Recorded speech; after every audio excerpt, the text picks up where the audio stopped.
हर किसी की ज़िंदगी में कोई ना कोई इस तरह का वाक़या ज़रूर पेश आता है कि जिसके बारे में जब वो सालों बाद उस वाक़ये के ऊपर गौर करता है तो वो हैरान हो जाता है या उसको यकीन नहीं आता कि वाकई में ये सब चीज़ें मेरे साथ पेश आई थी। आज की ये जो कहानी कुछ ऐसी ही कहानी है। ये कहानी बेसिकली साकिब साहब की कहानी है और ये हमारे सब्सक्राइबर भी हैं, हमारे दोस्त भी हैं और अक्सर ये हमें इस तरह की स्टोरीज़ शेयर किया करते हैं। ये कहानी 1996 की कहानी है और ये बताते हैं कि हम लोग उस दौर में फेडरल बी एरिया ब्लॉक 18 के अंदर रहा करते थे। हमारा जो ननियाल था वो न्यू कराची में मौजूद था और अक्सर ऐसा होता था कि वीकेंड पे या छुट्टियों पे, ख़ास तौर पे जून जुलाई की छुट्टियों में हम लोग अपनी नानी के घर रहने या रुकने ज़रूर जाया करते थे। ये जो घर था ये एक बड़ा घर था। आप कह सकते हैं कि 2 प्लॉट्स थे जिनको मिलाने के बाद 3+1 घर बनाया गया था। अक्सर ऐसा होता था कि हम लोग गली में, मोहल्ले में, पार्क में जाके खेला करते थे। लेकिन उस दौर में कुछ लॉ एंड ऑर्डर का भी मसला था, कुछ सियासी हालात ख़राब थे, तो इस वजह से भी हमें बाहर जाने से मना कर दिया गया था। अब ज़ाहिर सी बात है, हम नानी के घर मौजूद थे। अगर हम नानी के घर में जाके शोर शराबा ना करें, ना खेलें, तो फिर भला कहाँ पे खेलें। खैर हम लोगों ने, यानी हम दोनों भाइयों ने प्लान बनाया कि हम लोग छत पे जाएंगे और 4 साढ़े 4 बजे के बाद रोज़ाना वहाँ जाके क्रिकेट खेला करेंगे। और ऐसा ही है कि हम लोगों ने शुरू में 2-3 दिन तक जब क्रिकेट खेलना शुरू किया तो हम दोनों भाइयों के अलावा क्योंकि कोई बच्चा नानी के घर में मौजूद नहीं था, तो अक्सर ऐसा होता कि नानी के घर के जो बराबर वाला घर था उसकी छत भी क्योंकि हमारी नानी के घर की छत से मिली हुई थी, तो एक बच्चा वहाँ से कूद के हमारी छत पे आ जाता, जो कि देखने में बज़ाहिर नॉर्मल सा था। हाँ, एक बात थी कि उसका जो कद था बहुत ज़्यादा लंबा कद था और ख़ास तौर पे उसकी जो गर्दन वाला हिस्सा था ऐसा लगता था जैसे वो मौजूद ही नहीं है। खैर किस्सा मुख्तसर, अक्सर ऐसा होता कि जब हम खेल रहे होते तो वो बच्चा बराबर वाली छत से कूदता और हमारी छत पे आ जाता, हमारे साथ खेलता रहता। खेलते खेलते जैसे ही मगरिब होने वाली होती तो वो कहता कि मैं कल फिर इसी टाइम पे यहाँ पे आऊँगा। अब यहाँ तक तो बात ठीक, लेकिन अक्सर कुछ इस तरह का अजीब हुआ करता कि जिसको समझना या जिसके बारे में सोचना अजीब सा लगा करता था। जैसे कि अक्सर ऐसा होता कि वो बच्चा जब बॉल के पीछे भागता तो ऐसा लगता कि बॉल आगे बढ़ने के बजाय एकदम से रुक सी गई है या कोई ताकत है जो उसकी मदद कर रही है कि बॉल मज़ीद आगे ना जा सके। एक दफ़ा तो ऐसा हुआ कि जब मैंने शॉट मारा तो शॉट मारने के बाद मुझे ऐसा लगा कि ये जो बॉल थी ये सीधी सामने वाली दीवार से जाके लगेगी और फिर मुझे 4 रन इसके अवज़ मिल जाएंगे। लेकिन हैरान कुन बात ये थी कि जैसे ही मैंने शॉट मारा तो वो लड़का जो कि मुश्किल से उस बॉल के पीछे 1 या 2 कदम तक चला होगा, देखते ही देखते उसका जो हाथ था वो इस कदर लंबा हो गया कि उसने खड़े खड़े ही उस बॉल को ना सिर्फ जल्दी से पकड़ लिया बल्कि इस बॉल को उस बाउंड्री लाइन पे या उस छत से, उस दीवार से लगने से बचा लिया। अब ये जो कुछ हुआ था ये मैंने बरह रास्त देखा था, जबकि जो मेरा भाई था वो दूसरी तरफ मौजूद था, तो शायद उसका ध्यान यहाँ पे नहीं था या उसके हाथ के ऊपर उसका ध्यान नहीं गया था। काफ़ी देर तक तो मैं सोचता रहा कि इसने क्या हरकत की है। इसी तरह 2-4 दिन मज़ीद गुजरे। 2-4 दिन के बाद ऐसा हुआ कि मैंने शॉट मारा। ये जो शॉट था ये इस कदर जानदार था कि ये जो बॉल थी ये ना सिर्फ बराबर में बल्कि बराबर से होती हुई नीचे रोड की तरफ चली गई। अब अगर आप छत के ऊपर खेल रहे हो और बॉल नीचे गिर जाए तो आप अमूमी तौर पे नीचे जाते हैं, यानी सीढ़ियों से नीचे जाते हैं, वहाँ से जाके बॉल उठाते हैं और फिर वापस आते हैं। या फिर अक्सर ऐसा होता है कि नीचे से अगर कोई गुजर रहा होता है तो आप उससे रिक्वेस्ट करते हैं, उसको कहते हैं कि ज़रा बॉल को ऊपर फेंक दो। आप यकीन करें जो कुछ हमने सुना, जो कुछ हमने देखा वो बड़ा अजीब था। उस बच्चे ने जैसे ही बॉल नीचे की तरफ गई तो कुछ अजीब सी ज़बान में कुछ अजीब सा कहा। जैसे ही उसने कुछ अजीब सी ज़बान में इस तरह का कुछ जुमला कहा तो ऐसा लगा किसी ने नीचे की तरफ से बॉल को ऊपर की तरफ उछाल दिया है। और हैरान कुन बात ये थी कि बॉल देखते ही देखते वापस उसी छत पे, यानी नानी की छत पे आके गिरी और बज़ाहिर सामने जिसने भी बॉल फेंकी थी वो हमें नज़र नहीं आ रहा था। आखिर कौन था जिसने नीचे से बॉल इस अजीब सी ज़बान को सुनने के बाद ऊपर की तरफ फेंकी थी, और ना सिर्फ फेंकी थी बल्कि इतनी एक्यूरेट फेंकी थी कि सीधी वो हमारे बल्ले या हमारे पास आके गिरी थी। अब ये जो दूसरा वाक़या था ये मेरे साथ साथ मेरे भाई ने भी बरह रास्त देखा था और वो भी हैरान था कि जो कुछ हो रहा है, ये जो कुछ दिखाई दे रहा है ये बहुत ही स्ट्रेंज है। खैर आज हम जब खेल के नीचे उतरे, नीचे उतरने के बाद जब हमारी मुलाकात अपनी अम्मी से या अपने मामू वगैरह से हुई, तो वो हमसे पूछने लगे कि आजकल काफ़ी देर तक छत पे खेलते रहते हो। मैं हैरान हूँ कि तुम दो बच्चे हो, बार बार बॉल नीचे जाती है, नीचे से लानी पड़ती है, फिर भी तुम थकते नहीं हो। अब ये सुनने के बाद जो मेरा भाई था उसने बोला कि हमारा जो दोस्त है जो कि बराबर वाले घर में रहा करता है, वो हमारे ऊपर बहुत मेहरबान है। जब भी बॉल नीचे जाती है तो खुद ब खुद ऊपर आ जाती है। गर्ज के जो हरकतें भी वो लड़का किया करता था वो सारी की सारी हमने अपने मामू को बयान कर दी। आप यकीन करेंगे, सुनने के बाद पहले तो मामू शौक में चले गए और फिर वो हमसे पूछने लगे कि आखिर ये जो बच्चा है वो एग्जैक्टली किस घर से आता है और कितने बजे छत पे आया करता है। अब जब हमने उनको बताया तो वो कहने लगे कि ये जो बराबर वाला घर है, यानी जिस छत के ऊपर से वो बच्चा यहाँ पे आया करता है, ये जो घर है ये काफ़ी अरसे से बंद है और यहाँ पे कोई इस तरह का बच्चा या इस तरह की फैमिली नहीं रहा करती। बड़ी अजीब बात थी कि मेरे मामू मना कर रहे थे जबकि हम दोनों इसरार कर रहे थे कि वाकई में ये बच्चा बराबर वाले घर से और इसी छत से आया करता है। खैर अगले दिन जब शाम हुई तो शाम होते ही जो हमारे मामू थे वो हमारे साथ साथ छत पे गए और आप यकीन करें कि मामू मगरिब तक वहीं पे मौजूद रहे। लेकिन अजीब बात ये थी कि ना ही वो बच्चा दोबारा से या उसके बाद हमें वहाँ पे नज़र आया और ना ही हमें कभी उसके अपने पास होने का एहसास हुआ। लेकिन ये बात ज़रूर थी कि वो बच्चा कुछ न कुछ अपने साथ इस तरह की ताकत रखा करता था कि जब वो चाहता तो बॉल को रोक लिया करता और जब वो चाहता तो नीचे से कोई बॉल उसके लिए ऊपर की तरफ थ्रो कर दिया करता था। मामू का आज भी यही ख्याल है कि ये जो बच्चा हमारे साथ आके खेला करता था ये इस बराबर वाले घर से ही आता होगा, लेकिन ये यकीनन कोई इंसान नहीं होगा। हो सकता है ये बच्चा जिन्नात का बच्चा हो।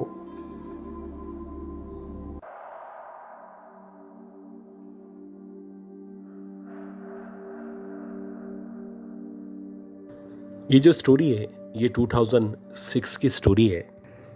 मुझे अच्छी तरह याद है कि मेरी जो उम्र थी उस वक्त या 16 साल थी या फिर 17 साल थी। मेरे जो ग्रैंडफादर हैं वो इंडिया के एक चर्च में एक पास्टर के तौर पे काम किया करते थे। अक्सर जब मुझे टाइम मिलता तो मैं कोशिश करता कि अपने ग्रैंडफादर के साथ उस चर्च के अंदर जाऊं और वहाँ पे ज़्यादा से ज़्यादा टाइम स्पेंड करने की कोशिश करूं। तो इसी तरह मुझे याद है कि शायद थर्सडे की रात थी और मेरे जो ग्रैंडफादर हैं वो किसी काम से चर्च जा रहे थे। अब जैसे ही वो चर्च जाने के लिए रवाना हुए तो मैंने उनसे इंसिस्ट किया कि मैं भी आपके साथ जाना चाहता हूँ। हालांकि मुझे लग रहा था वो बहुत जल्दी में हैं और उनको बहुत ज़रूरी कोई काम करना है, लेकिन फिर भी जब मैंने उनसे रिक्वेस्ट की तो उन्होंने कहा कि ठीक है मेरे साथ चलो, लेकिन एक शर्त है कि जब मैं तुम्हें वहाँ पे लेके जाऊँगा तो वहाँ जाके मैं तुम्हें जहाँ पे बोलूँ वहाँ जाके बैठ जाना और जब तक मैं तुम्हें ना कहूँ वहाँ से नहीं हिलना। ये एक अजीब सी रिस्ट्रिक्शन थी, एक अजीब सी पाबंदी थी जो मुझे ले जाने से पहले मुझ पे मुसल्लत कर दी गई थी। खैर मैंने सोचा कि ठीक है इनकी हाँ में हाँ मिला देता हूँ। जब वहाँ जाएंगे तो वहाँ जाके खेलेंगे, भागेंगे, दौड़ेंगे और जैसा कि हम लोग आमतौर पे टाइम स्पेंड किया करते हैं वैसे ही टाइम स्पेंड करेंगे। खैर उन्होंने चर्च के अंदर पहुंचने के बाद मुझे जहाँ पे चेयर्स वगैरह लगी होती हैं या जहाँ पे बेंच होती हैं वहाँ पे बिठा दिया और सामने एक बहुत बड़ा सा कमरा था, खुद उस तरफ चले गए। उन्होंने मुझे जाते जाते भी बोला कि किसी भी कीमत पे ना ही अंदर आना और ना ही कोशिश करना कि यहाँ से हिलो। अगर तुम यहाँ से हिलोगे या कहीं और जाओगे तो मुझे नहीं पता कि तुम्हारे साथ क्या हो जाएगा। अब जब मेरे ग्रैंडफादर ने मुझे इस तरह से डराया तो मैं पहले तो वहीं पे बैठा रहा, लेकिन जब ये अंदर चले गए और इनको अंदर गए हुए 15 या 20 मिनट गुजरे तो मुझे ऐसा लगा कि अंदर की तरफ से किसी औरत के रोने की या चीखने की आवाज़ें आना शुरू हुई हैं। ये जो आवाज़ें थीं ये इस कदर डरावनी या इस कदर खौफनाक आवाज़ें थीं कि मैं चाहने के बावजूद भी वहाँ बैठे बैठे ना सिर्फ डर रहा था बल्कि मेरे अंदर इतनी हिम्मत नहीं थी कि वहाँ से खड़ा हूँ या तो बाहर चला जाऊँ या फिर अपने ग्रैंडफादर को आवाज़ दूँ। खैर जैसे जैसे कुछ मज़ीद टाइम गुजरा तो ये जो आवाज़ें थीं न सिर्फ बढ़ती चली गईं बल्कि अब पूरे चर्च के अंदर एक औरत की आवाज़ें गूंजना शुरू हो चुकी थीं। ऐसा लग रहा था जैसे मेरे ग्रैंडफादर बाइबल में से कुछ पढ़ रहे हैं और उनके साथ साथ 3-4 और भी लोग मौजूद हैं। वो भी मुसलसल बाइबल की वर्सेस को पढ़ना शुरू हो चुके हैं। लेकिन वो जो भी औरत थी वो मुसलसल चीख रही थी और मदद के लिए पुकार रही थी। अब मैं कुछ देर बर्दाश्त करने के बाद जब वहाँ से खड़ा हुआ तो मैंने सोचा कि मैं बाहर चला जाता हूँ। खैर, जैसे ही मैं बाहर की तरफ जाने लगा तो उस रूम का, जिस रूम के अंदर मेरे ग्रैंडफादर मौजूद थे, ऐसा लगा एकदम से खुद ही दरवाज़ा खुला है। और जैसे ही उस रूम का दरवाज़ा खुला तो बजाय इसके कि मैं बाहर जाता, मैंने उस रूम की तरफ बढ़ना शुरू कर दिया। जैसे जैसे मैं उस रूम की तरफ बढ़ रहा था और बढ़ते बढ़ते जब मेरी नज़र उस रूम के अंदर पड़ना शुरू हुई तो मैंने देखा कि एक बेड के ऊपर एक औरत वाइट कलर के कपड़ों में लेटी हुई है। उसकी जो आई बॉल्स हैं, या आप कह सकते हैं कि उसकी जो आंखों की पुतलियां हैं, वो मुसलसल ऊपर चढ़ी हुई हैं। उसके जो बाल हैं वो पूरे बेड के ऊपर ना सिर्फ बिखरे हुए हैं, बल्कि उसके चेहरे को देख के ऐसा लग रहा है जैसे वो सया पड़ चुका है या उसके चेहरे पे बहुत ज़्यादा वरम मौजूद है। कुछ अजीब सा, खौफनाक सा उसका चेहरा था। और मेरे दादा के अलावा 4 लोगों ने उस औरत को पकड़ा हुआ था। लेकिन उसके बावजूद भी वो जो औरत थी वो ना सिर्फ इन 4 लोगों को बल्कि मेरे दादा को भी मुसलसल धक्के दे रही थी और अपने जिस्म को आज़ाद करने की कोशिश कर रही थी। अब इसी दौरानिए में जबकि मैं जो खौफनाक मंजर था इसको बराह रास्त देख रहा था तो उस औरत ने एकदम से मेरी तरफ देखना शुरू किया और देखते ही देखते मेरे ग्रैंडफादर को बोलने लगी कि अगर तूने ये पढ़ना बंद नहीं किया तो ये जो तेरा बच्चा है, इस बच्चे को मैं नहीं छोड़ूंगी। अब जैसे ही इस औरत ने इस तरह से धमकी दी और बराह रास्त मेरी तरफ देख के उन्हें मुखातिब किया तो ये जो लम्हा था ये मेरी ज़िंदगी का सबसे खौफनाक तरीन लम्हा था। मेरी समझ ही नहीं आ रहा था कि मैं आगे बढ़ूं, पीछे मुड़ूं, मैं वहाँ से हिलूं या ना हिलूं। मेरे ऊपर एक अजीब सा खौफ तारी हो चुका था और मुसलसल मेरे पसीने छूटते चले जा रहे थे। इसी दौरानी में जो मेरे ग्रैंडफादर थे वो बहुत ज़्यादा गुस्से में मेरी तरफ देख रहे थे, जैसे कि वो बहुत ज़्यादा गुस्से का इजहार कर रहे हों और वो मुझसे पूछना चाहते हों कि तुम बिला आखिर यहाँ पे क्यों आए। अब जैसे ही उस औरत ने इस तरह से कहा तो अगले ही लम्हे उस औरत ने न सिर्फ अपनी बॉडी को उन तमाम लोगों से आज़ाद करा लिया, बल्कि ऐसा लगा कि अगले लम्हे वो एकदम से उड़ती हुई या हवा में लहराती हुई मेरी तरफ बढ़ना शुरू हुई है। और जैसे ही उस औरत ने हवा में उड़ते हुए मेरी तरफ बढ़ना शुरू किया तो ऐसा लग रहा था जैसे मेरा आखिरी टाइम आ चुका है और ये जो दिन है ये मेरी ज़िंदगी का आखिरी दिन है। मुझे बस इतना याद है कि वो औरत उड़ते हुए अंदाज में या लेविटेट करते हुए मेरी तरफ बढ़ी है और इसके बाद एकदम से मेरी आंखें बंद हुई हैं। जब मेरी आंख खुली तो मेरे अतराफ़ में मेरे ग्रैंडफादर और उनके साथ बहुत सारे दीगर पास्टर या जो भी चर्च का अमला था वो मौजूद था और मुसलसल ये लोग बाइबल की रिसाइटेशन कर रहे थे।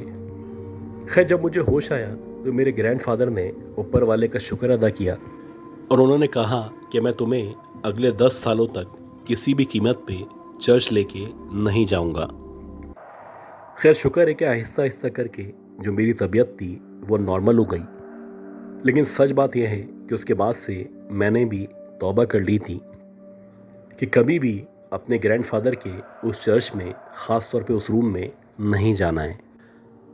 बहरहाल जैसे जैसे मैं बड़ा हुआ तो मुझे पता चला कि जो मेरे ग्रैंडफादर हैं वो भी और इनके अलावा दीगर जितने भी पास्टर्स हैं वो ना सिर्फ पजल्स लोगों का इलाज किया करते हैं, बल्कि वो ख़ास तौर पे इस तरह के लोगों को डील किया करते हैं जिनके ऊपर किसी भी किस्म का साया हो।